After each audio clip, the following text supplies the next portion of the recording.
Hello, I'm Sandy Arnett. And I'm Joanna Campbell. On this edition of Commuter Connections, we'll take a look at Baltimore Link's first 100 days with MDOT MTA Administrator Kevin Quinn. We've got your best ride to Ravens football at M&T Bank Stadium. We'll look at how MDOT MTA and our sister MDOT modal agencies are helping to feed the hungry. We'll introduce you to the 2017 MDOT MTA Bus Rodeo winner, and we'll introduce you to a very special and dedicated longtime MDOT MTA employee.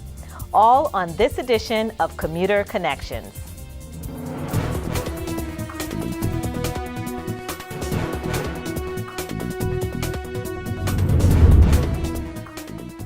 Providing Maryland's safe, efficient, reliable transit with world-class customer service is the #1 focus at MDOT MTA. With that goal in mind, MDOT MTA launched Baltimore Link 100 days ago. Baltimore Link has been serving the region quite well during this initial period. We're joined by MDOT MTA Administrator Kevin Quinn to talk about the first 100 days of Baltimore Link service. Thank you for joining us today. Hi, Joanna. So for viewers across the state who may not know, what is Baltimore Link? Sure. So Baltimore Link is our effort to really reimagine Baltimore's transit system and to take a really a fresh, modern look at our bus routes, our bus network, our bus stop signs, really everything that makes up our bus system, from the operating network, which includes the bus routes, the bus stop signs, to a lot of capital improvements that we've made, like dedicated bus lanes and things like transit signal priority. You know, put together, Baltimore Link is really this comprehensive package of transit improvements that we're making to the city. And how does it feel to have the first 100 days of Baltimore Link under your belt and successful? It feels great. You know, the dust is starting to settle. A lot of folks are really learning their routes and learning the new system now. We're getting some great feedback on that. And there's still work to do. You know, we're happy, but we're not going to rest here. And so we're constantly getting feedback from the public and always rolling out service changes that we roll out 3 times a year. And always excited about those additional improvements that we're able to make to our service. Now, why was Baltimore Link necessary? At its core, really, the system was pretty broken for a number of years. You know, we had a lot of buses going downtown, a lot of routes going downtown, and so it was really it was clogging and congesting the downtown, and so that was a big problem we wanted to solve. We also had very lengthy routes that were just far too long, and so Baltimore Link was an effort to shorten a lot of those routes and make them much more manageable. And so already we're seeing some fantastic results. We've seen about a 9% improvement in on-time performance on our local routes, and that was nearly overnight. Those reliability improvements are fantastic for our riders and really was the core purpose of the Baltimore Link project. Now, how many lines did you change when you launched Baltimore Link? All 65 lines changed at least in number. Most of them changed in alignment as well, but a lot of significant changes happened that affected most of our riders. And so, you know, because of that, our big push was to get the word out about how those changes were going to impact people so that people knew how to get to work on day one, and we've continued to do community involvement and public education since then. Well, from the ground up, how much work is changing a total system like that? It's a lot of work. So, you know, whether it's designing new schedules and new maps, you know, we've got a brand new polar system map. We also have a geographic map, but redesigning and then replacing nearly 5,000 bus stop signs. Right? I mean, that in itself has been a tremendous undertaking and something that's still evolving as we're looking at where new ridership is popping up, where we need new amenities, say, you know, where we need a new shelter for our passengers. As we've kind of shaken up the whole transit system, you know, again, the dust is kind of settling, and we're seeing right where we need to make changes, and we're able to now use more of a scalpel to, you know, make those improvements to the system. Well, with this much change, how much public outreach was involved? Public outreach was a tremendous part of it, and it's one of the aspects of the project that I'm the most proud of is the amount of public outreach that we did. So, you know, whether it was community meetings or the series of community forums that we had, the amount of elected official outreach that we did, we got, I think it was over 4,000 comments, you know, throughout the entire process. And that was over, you know, about a 1.5 year period. So we had several rounds of community meetings, public hearings, and all of that culminated in just a ton of suggestions and feedback from the public of the type of bus network and bus routes that our riders would really like to see. So after the first 100 days, how are transit patrons responding to the Baltimore Link system? They're responding well. We're seeing some great improvements in some new one-seat rides that have been created. As folks learn the system, they're seeing how they can now they're doing essentially their old travel patterns with new routes. And so that's something that takes some getting used to. And so again, we've been out there really helping people. There's a lot of education that goes into learning a new system. This isn't easy stuff. A lot of folks have been taking the same route for 20, 30, 50 years. And so it's really our job and our responsibility to educate folks on the new system and how it can really benefit them. Well, Baltimore Link is here and the kids are back in school. So what's next for the Baltimore Link system? Yeah, so, first the school rollout went great. We were so happy with, when kids came back to school. We had over 150 transit ambassadors that were out on the system and really educating kids to be sure they knew where to go. And I was out there as part of that group of transit ambassadors. It was great to talk to some of the kids, and I'm telling you, nearly every single one of them already knew exactly how to get to school that day. It was pretty amazing. In terms of what's next, we've got a lot on the horizon. We've got around 140 new buses that are coming. We've got new light rail cars that are getting overhauled right now. We've got new Metro subway cars. I mean, in the next couple of years, MTA will have a very different look from a fleet perspective. Our fleet of bus and our rail modes is going to look very, very different. Even our paratransit service, our mobility service, has new vehicles coming on board, and that's an important improvement as well. We also are really excited about a project called Bus USA, and that's Unified Systems Architecture. And what we're really doing there is gutting a lot of the electronics on the bus that are still based on kind of old 1980s radio signals and replacing it with new, precise, accurate cellular technology. And doing that is going to make our service more accurate. It's going to make a safer service. And it's going to really consolidate a lot of electronic systems that we have on our buses into one single system. As things move forward, is public outreach and input still a part of the plan? Of course, it always is. We're always interested in public feedback and public input into our service. As I noted earlier, we have service changes 3 times a year, and so leading up to all of those, we often have public hearings prior to making those changes where we seek feedback, and we're always out in the communities. I mean, every single day we're getting requests to go out to communities, and we're happy to go out and talk about the bus routes and to get feedback on what's working for folks and what isn't working. We want to be responsive to the communities in the Baltimore region and how we can best serve them. And if viewers want more information about Baltimore Link and M.MTA, where can they find it? Yeah, best place to go is mta.maryland.gov. A fantastic website. We've added a lot of information, a lot of resources. People can also go to baltimorelink.com. And again, that's also a great resource with a lot of information that people can download and get maps and schedules and all the information that they need. Well, thank you so much for joining us today, and good luck with the next 100 days. Thanks, Joanna. Just ahead, a look at how M.MTA and its sister modal agencies are helping to feed hungry families and individuals in our region. That's next.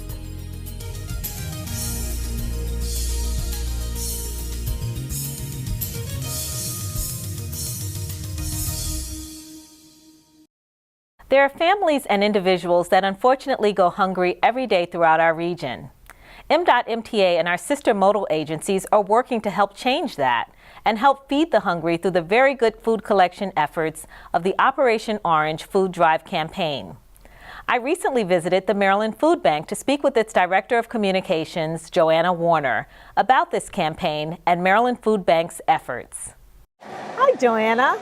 Hi there. So tell me, what's the mission of the Maryland Food Bank? Well, here at the Maryland Food Bank, we believe that food is a basic human right. So our focus is on distributing food to those who may not have otherwise have access to that food. And we do that through a network of fabulous partner agencies all across the state. We work with soup kitchens, food pantries, even schools and community organizations to distribute food to individuals in need, because we believe that ending hunger is the first step in helping improve the lives of Marylanders in need. And how did the Maryland Food Bank come to be, and how long have you actually existed? The Maryland Food Bank has been around for a little over nearly 40 years. We were first created in 1979 when Ann Miller decided to take the concept of a food bank from a visit out in Arizona back home to Baltimore. So she started in her garage where she distributed donuts to individuals in need. And that first year, she and her staff of volunteers were able to distribute around 400,000 pounds of food. So how many pounds of food would you say that you collect each year now? Well, last year alone, just to give you an idea, we distributed about 50 million pounds of food. To break it down a little bit more, that's about enough food to provide 112,000 meals each and every day. And where are you getting your distributions of food? Well, we have a variety of different sources where we receive our food. We have a great food sourcing team that works with different manufacturers and retailers, wholesalers, and we also work with farmers. We have a great farm to food bank program where we partner with farmers across the state of Maryland who help provide healthy, nutritious produce from local farms. So I know it's a large-scale operation. How many employees are actually part of making this all happen for the Maryland Food Bank? Well, we have the primary headquarters is right here outside of Baltimore in Halethorpe, but we also have a branch in Western Maryland in Hagerstown, as well as one in Salisbury on the Eastern Shore. And combined, we have about 100 employees who focus on distributing food to those in need. So I know you mentioned us being here in Baltimore. For our viewers who don't know, where exactly is the Maryland Food Bank located? We are located in Halethorpe, so we're out by BWI Airport. And what areas of the state or the region does the food bank actually serve? Yeah, that's a great question. We actually serve the entire state of Maryland with the exception of 2 counties. So we do not serve Montgomery counties or Prince George's counties. Those 2 counties are actually served by our sister food bank, Capital Area Food Bank in Washington, D.C. But besides them, we serve the rest of the state as well as Baltimore City. So how many members of the public actually contribute to the food or the monetary gifts that you receive for the Maryland Food Bank? I believe last year we had around 32,000 individual supporters. So yeah, a lot of what we do here is funded by private support. Okay. And how many campaigns are part of the Maryland Food Bank? We have a variety of different partners who are willing to help support our cause, from local sports teams to government agencies to corporate retailers and lots of different organizations who want to do what they can to help. Now, I know one of the campaigns you're involved in is Operation Orange. Can you tell us a little bit about that? Community partnerships are vital to what we do here at the food bank. So being able to team up with the Maryland Department of Transportation for the Operation Orange campaign is something we look forward to every year. Because of them, we're able to elevate the issue of hunger across the state and bring attention, shine a spotlight on the fact that hunger does exist even in a wealthy state like Maryland. And how did it come to be? I believe it's been around for several years now. It's my understanding that representatives from the Department of Transportation wanted to do something to give back to the local community. So they reached out to us as a fellow statewide organization in hopes of making a true impact across the state. And so, yeah, for the last several years, we've been collecting food at a variety of locations, from BWI to the Port Authority, even the NBA and Coal Booth is what I understand will also accept some donations. Now, I know you're getting donations from all over. What are some of the items that you really encourage people to donate? What are some of the things that you're looking for? Sure, we're always looking for healthy options. Okay. Pretty much anything you would want to feed your own family. So canned vegetables and fruits, canned proteins like tuna, breakfast items, whole grain pastas. Really, we would take anything, but nutritious, healthy options are always a priority for us. Okay. And if people want to donate to the Maryland Food Bank or get involved and help volunteer, how can they get more information? Viewers can visit mdfoodbank.org for all the different ways you can support the food bank. We're always looking for support in the form of food, funds, and especially time. When it comes to volunteers, they are at the heart of what we do here at the food bank, and without them, we would never be able to pull off such a large-scale operation. So if anyone's interested in coming out and volunteering similar to this group out here, we always have space. I know you all have a big job here at the Maryland Food Bank, trying to feed all the people who are hungry in the state of Maryland. So thank you for joining us on the show, and I wish you all the best. We really appreciate it. Thank you. We're all excited about the Ravens football season. And of course, M.MTA has your best ride to all the action at M&T Bank Stadium. We've got the best game plan for getting there. Stay with us.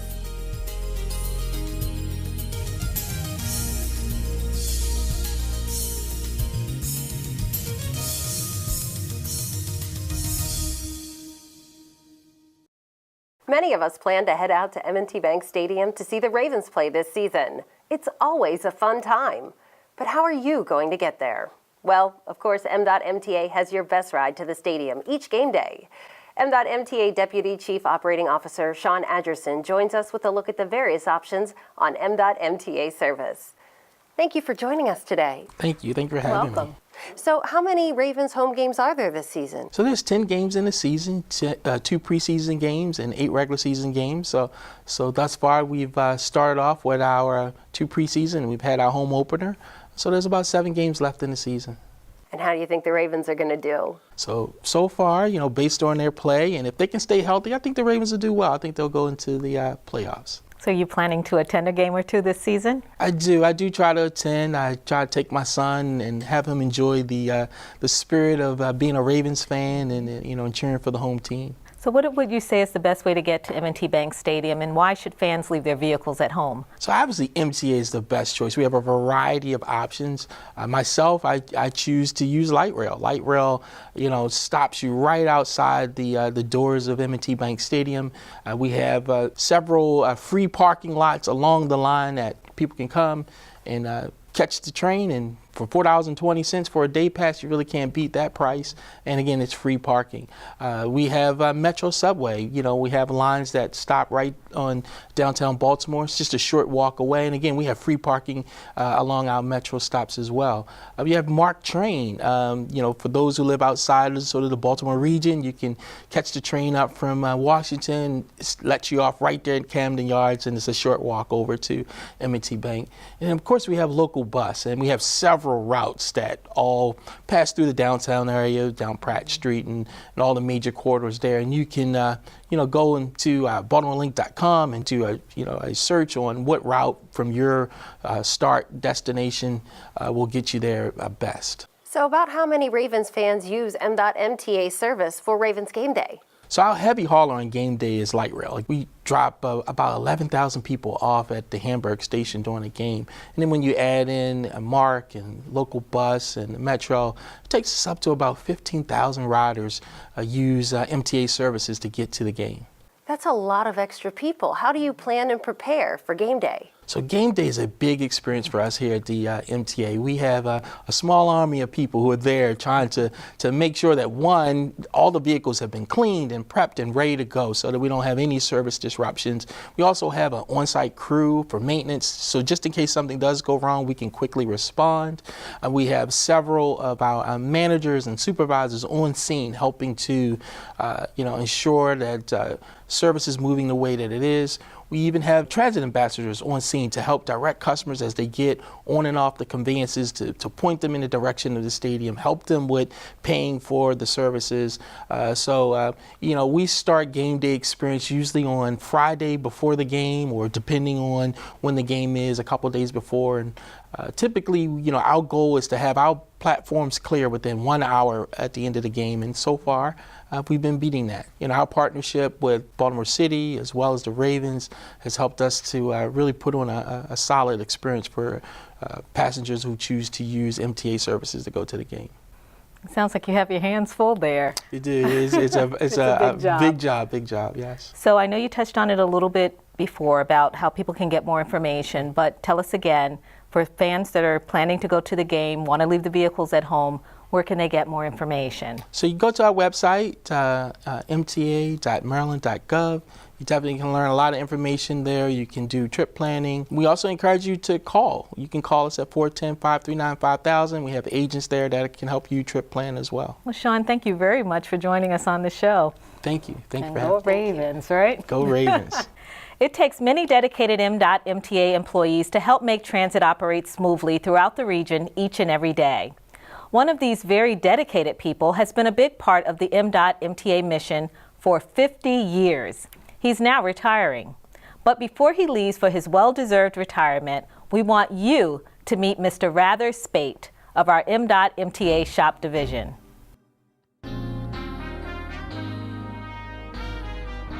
Today, especially because I made this 51 years, and it's been a long time. I got a lot of respect for these two gentlemen here, a lot. I really mean it from the bottom of my heart. They've seen me work my way up. They've seen a lot of you work your way up. And it shows you how much love it is when you can have all the retirees come back to show their love for you too. Mr. Spade. Yes. Sir, I want to congratulate you on your 50 years of service. It was an honor to work with you. You always kept me on my P's and Q's every day. You know, you always were professional. You always came at me as, you know, with this father figure at me. You know, and always told me how things worked around here. You know, so, you know, and I appreciate all that.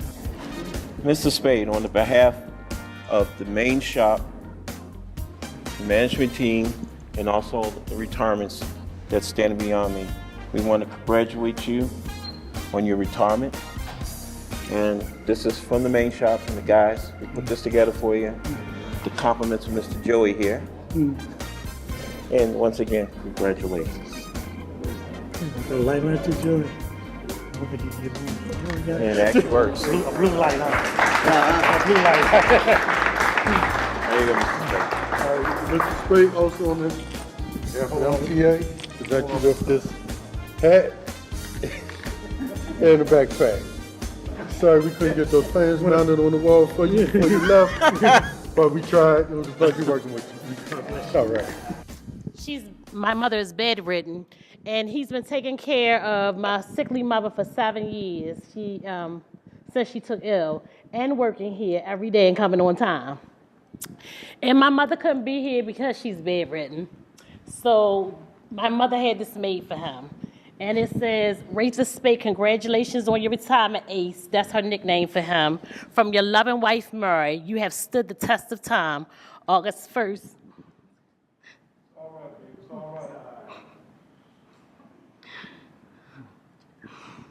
August 1st, 2017. And my mother wanted my dad to have this.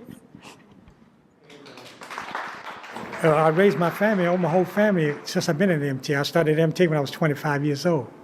I got my training, my vocational training at MTA. I learned how to build engines here. I learned how to overhaul motors here.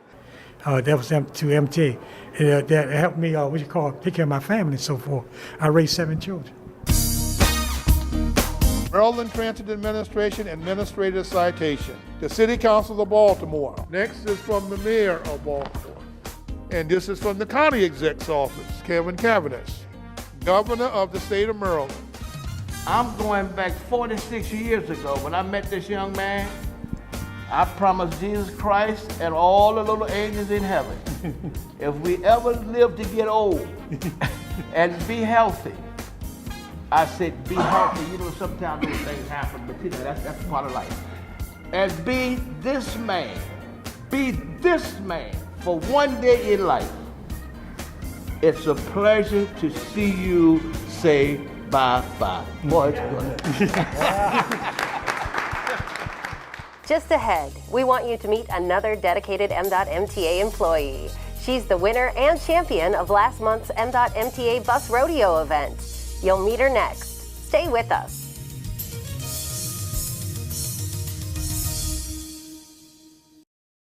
Each year, MDOT MTA bus operators meet on the obstacle course to demonstrate their skill and talent to compete against one another for a well-sought-after trophy and the title Bus Rodeo Champion.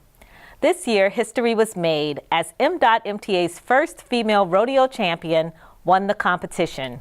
She joins us today. We welcome 2017 Bus Rodeo winner Leslie Hawkins to the program. Welcome, Leslie, and congratulations. Thank you. Thank you. Tell us, how long have you been a bus operator with MDOT MTA? 20 years. That's a good long time. Mm-hmm. And how does it feel to be the winner of this year's bus rodeo competition and the first woman to get the title? It feels incredible. just incredible. I know you were excited. Yes. It was amazing. Well, there were a lot of people cheering you on Saturday, so it was absolutely great. So tell us, for those who may not have been there, of course, where was the event held? It was held at Reicherstown Plaza Station in the parking lot. On Saturday. On Saturday, yeah. Can you describe the event a little bit? Was it just that, or were there other things going on? Besides the obstacle courses, there were food. It had face painting. It had picture taking. It had a clown there. It was like a seriously eventful day of fun. You know, for friends, family, and anyone who was interested in seeing what we do as bus operators. And can you describe the obstacle course a little bit? What you had to do? What were the different challenges? Yes, the obstacle course is hard. It's hard. You had to make a tight left turn. That was the first thing. The challenge in that turn was not making the turn, but not letting the back of the bus touch the cone on the side. That was, everyone does it, touch the cone on the right hand side. So the challenge was to pass the bus through the cones without touching it. So you make a tight left hand turn, then a tight right hand turn, and then something called a serpentine. Serpentine, it goes in and out. And then you back up, you make a right hand back up. And then you go through these balls. They put balls in a row, maybe 5, 6 of them on each side, and you have to put the right side of the bus, the tires, and drive it in between the balls without touching the balls. And the balls were really close. It was like, so the tires was like, and the bus release little so imagine that alone could move the balls, so you had to take it really slow. And by the way, you only had 7 minutes to finish this course. So as you go through the balls, you have to come out of there, pull into a bus stop. Then you have to go into an offset where it had a set of cones you have to drive through. That was right here, and a set of cones over here. So one was here and one was here, so you had to drive the bus through, then go through without touching anything at a safe speed, and then do a left hand back up, go through another bus stop, and then you go through the barrels. Now the barrels look like they're straight, but it was like slanted. So you have to drive in between the barrels without touching it. And then you had to make a judgment stop, whereas a little cone you can't see at the end of the course, and you have to try to stop at least 6 feet in front of it. So where do you have your trophy displayed? Right in front of my door. As soon as you come in, it's right there. Okay. Now, what's the next step? There is a national competition, right? Yes, it is. And where is that held and when? In Tampa. I think it's in May, so I have to prepare for that. And are you looking for a repeat next year? Will you compete again? Yes, I will compete again, and I'm hoping more women compete. Would be nice. That would be nice. They were really proud of you. And take it serious, because they just compete for fun. I compete to win. Well, thank you so much for joining us today. Thank you. And congratulations again. Thank you. That brings us to the end of another Commuter Connections program. Thanks for joining us. We'll see you next time.